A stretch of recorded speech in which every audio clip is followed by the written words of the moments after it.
Please তুমি আমাকে মাফ করে দাও। Right, roll, action. মাফ করে দাও, আমাকে আরেকটা বার সুযোগ দাও। আমি তোমাদের মান সম্মান রাখতে পারিনি।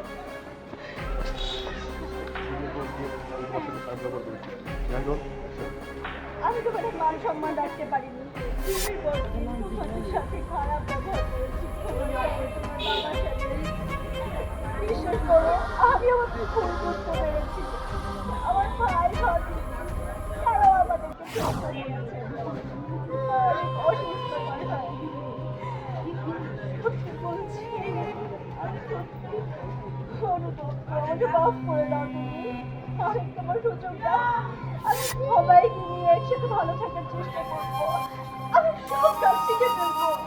আমি আর কোনো অভিযোগের সুযোগ দিব না। তোমার সাথে আমি যা অন্যায় করেছি আমি ঠিক বলছি। আমি তোমার সাথে যে অন্যায় করেছি, তার শাস্তি আমি পেয়েছি। আমি বুঝতে পেরেছি। Roll, action. আমি তোমার সাথে যে অন্যায় করেছি, তার শাস্তি আমি পেয়েছি। আমি তোমার সাথে যে অন্যায়গুলো করেছি, আমি তার শাস্তি পেয়েছি। আমি আমার ভুলগুলো বুঝতে পেরেছি। তাই আরেকবার সুযোগ চাওয়ার জন্য তোমার কাছে এসেছি। ফিরিয়ে দিও না তুমি আমাকে। মানুষ মাত্রই ভুল, কিন্তু সেই ভুলটা যদি চলে যাওয়ার পর বুঝে তার তখন আর কিছু করার থাকে না। দেখো, আমার পক্ষে আর সম্ভব না তোমাকে মেনে নেওয়া, কারণ আমার বিয়ে ঠিক হয়ে গেছে।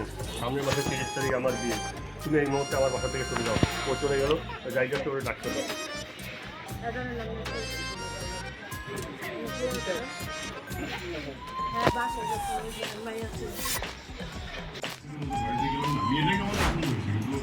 ফ্যামিলিতে মধ্যে কোনো না কোনো সমস্যা আছে।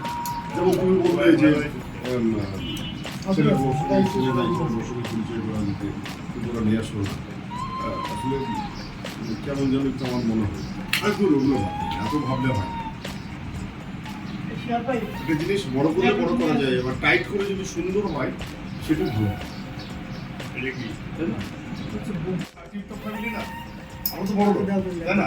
একদম খুব সিম্পলি না বাবা, মন শরীর দুটাই ভালো আছে, একটা ব্যাপার নিয়ে একটু ভাবছি।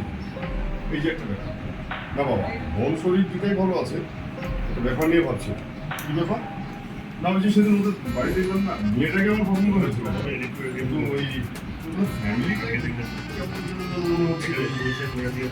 কেমন মনে হচ্ছিল না। ওই যে তুমি বললে ছেলের সঙ্গে পরিচয় করে দিল না, বললো নাই, বলার মধ্যে কেমন যেন একটা কিন্তু কিন্তু ভাব ছিল। হ্যাঁ, বাবা ওখানে কি বিয়ে করাটা ঠিক হবে? এত ভাবতে নেই। তাছাড়া বিয়ের পরে তো তুই আর